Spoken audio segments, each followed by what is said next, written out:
রাধা গোবিন্দ এমন ভাবে শয়ন করে আছে যেন দেখে মনে হচ্ছে মেঘ আর বিদ্যুৎ একসাথে শয়ন করে আছে। মায়েরা, মেঘ আর বিদ্যুৎ যদি একসাথে হয়, একসাথে থাকে, তাহলে কি হবে? মেঘ, আকাশে মেঘও হয়েছে, এদিকে বিদ্যুৎ চমকাচ্ছে, তাহলে কি হয়? বৃষ্টি হয়। তো রাধা গোবিন্দ যখন একভাবে, মেঘ আর বিদ্যুৎ যখন একভাবে আছে, মেঘকে আমার গোবিন্দ আর বিদ্যুৎ হলেন রাধা রানী, মেঘ আর বিদ্যুৎ একসাথে আছে, তাহলে নিশ্চয়ই সেখানেও বৃষ্টি হচ্ছে। তাহলে বৃষ্টি যখন হচ্ছে, তাহলে আমরা ভিজলাম কই? মেঘ বিদ্যুৎ একসাথে আছে, তাহলে তো বৃষ্টি হচ্ছে, এখনো নিশ্চয়ই বৃষ্টি হচ্ছে। তাহলে আমরা তো বৃষ্টি হলে তো সকলে ভিজবো, আমরা ভিজলাম কই? আমরা কি কেউ ভিজেছি? কেউ ভিজিনি। কেন? আমরা প্যান্ডেলের মধ্যে আছি তাই ভিজিনি? ওপরে তিরপল আছে তাই আমরা ভিজিনি, তাই তো মায়েরা? ছাতি আছে, ছাতি। হ্যাঁ, আমরা মায়ার ছাতা মাথায় দিয়ে আছি, মায়ার ছাতা মাথায় দিয়েছি, যে সে ছাতা নয়, মায়া দিয়ে তৈরি। সেই ছাতা মাথায় দিয়ে থাকলে আমরা কেউ বৃষ্টিতে ভিজবো না। ওই ছাতা যতদিন আমাদের মাথার উপরে থাকবে, আমরা কখনো কোনো ভালো জিনিসকে চিনতে পারবো না। ন্যায়টাকে বলবো অন্যায়, আর অন্যায়টাকে বলবো ন্যায়। কেউ যদি আমাদের ভালো উপদেশও দেয়, সে কথাও আমাদের ভালো লাগবে না।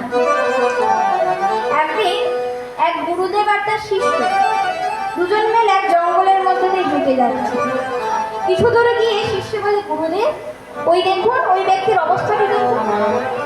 তখন দূরে তাকিয়ে দেখছে এক ব্যক্তি একটি গাছের নিচে দাঁড়িয়ে আছে, আর একটি বড় গাছ, গাছের উপরে একটি বিরাট বড় মৌচাক, বড় মৌচাক ঝুলছে, আর ওই মৌচাকের নিচে ওই ব্যক্তি হা করে দাঁড়িয়ে আছে।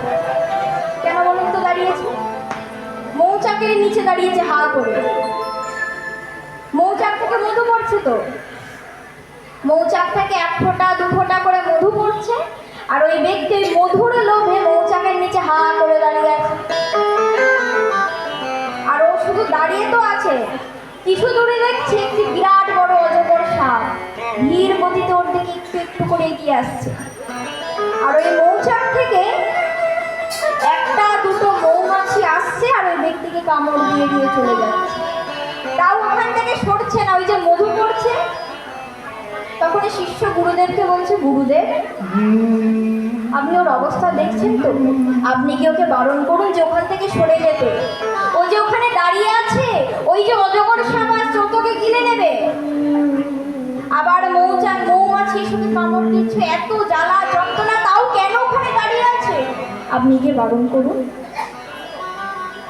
গুরুদেব বলছে, না, ওকে বারণ করলেও শুনবে না। ওকে যে দেখছো, এটাই আমাদের সমাজের অবস্থা, বারণ করলেও শুনবে না। শিষ্য বলছে, না। কৃষ্ণ, বনমালী বিশ্বাস, আপনি যেখানে থাকুন কীর্তন প্রাঙ্গণে আসুন। বনমালী বিশ্বাস, আপনি যেখানে থাকুন কীর্তন প্রাঙ্গণে আসুন, আপনাকে খোঁজ করছি। জয় নিতাই, জয় গুরু। তখন শিষ্য বলছে, গুরুদেব আপনি একবার গিয়ে বারণ করুন। গুরুদেব বলছে, না, ও কারোর বারণও শুনবে না। শিষ্য বলছে, বেশ গুরুদেব, তাহলে আপনি আমাকে আজ্ঞা দিন, আমিই গিয়ে ওকে বারণ করব যে ওখান থেকে সরে যাক। মৌমাছি এসে কামড় দিচ্ছে, অজগর সাপ আসছে, তাও কেন যে দাঁড়িয়ে আছে বুঝতেও পারছি না। তখন শিষ্য গিয়ে বলছে, এই যে, ও দাদা শুনছেন? তখন ওই যে দাঁড়িয়ে ছিল সে বলছে, কি হয়েছে, কি হয়েছে, আমাকে ডাকছো কেন? আরে দাদা, আপনি যে এখানে দাঁড়িয়ে আছেন, তা মৌমাছি এসে আপনাকে কামড় দিচ্ছে, ওই দেখুন অজগর সাপ আপনার দিকেই আসছে, আপনি সরে যান। আরে আমি এখানে দাঁড়িয়ে আছি, আমার ইচ্ছে, তাতে তোমার কি? আমার ইচ্ছে হয়েছে তাই দাঁড়িয়েছি, তুমি বলার কে? আমি এখান থেকে সরবো কি সরবো না ব্যক্তিগত আমার ব্যাপার। আরে দাদা, আপনার ভালোর জন্যই তো বলছি, আপনি এখান থেকে সরে যান। রাখুন তো আপনার ভালো। আরে আপনার ভালোর জন্যই তো বলছি, আমি কি আপনার খারাপের জন্য বলছি? আরে মশাই, আমার ভালো আপনাকে ভাবতে হবে না, আমি তো বারবার বলছি আপনি চলে যান।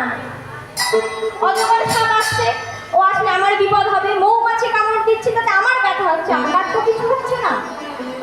আপনারা তো মাথা ঘামানোর কি আছে, যান না নিজের কাজে যান।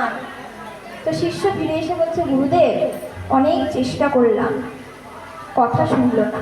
গুরুদেব বলছে, আমি তো বলেইছিলাম কথা শুনবেন, এটাই আমাদের অবস্থা।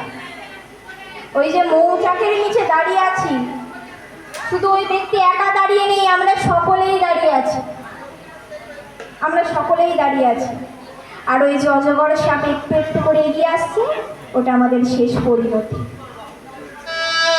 একদিন দুদিন করে আমাদের শেষ পরিণতি।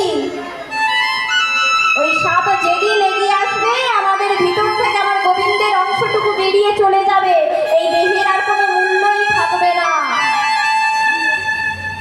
সেই জন্মের পর থেকে একদিন দুদিন করে তো এগিয়েই চলেছে, মৃত্যুর দিকে একটু একটু করে আগাচ্ছে। ওই অজগর সাপ এসে আমাদেরকে একদিন গ্রাস করে নেবে। আর ওই যে মৌচাক যার নিচে দাঁড়িয়ে আছে, ওটা আমাদের এই সংসার, আমাদের এই সংসার। এই সংসার থেকে কখন মধু পড়বে, কখন একটু ভালো কিছু হবে, সেই আশায় আমরা দাঁড়িয়ে আছি।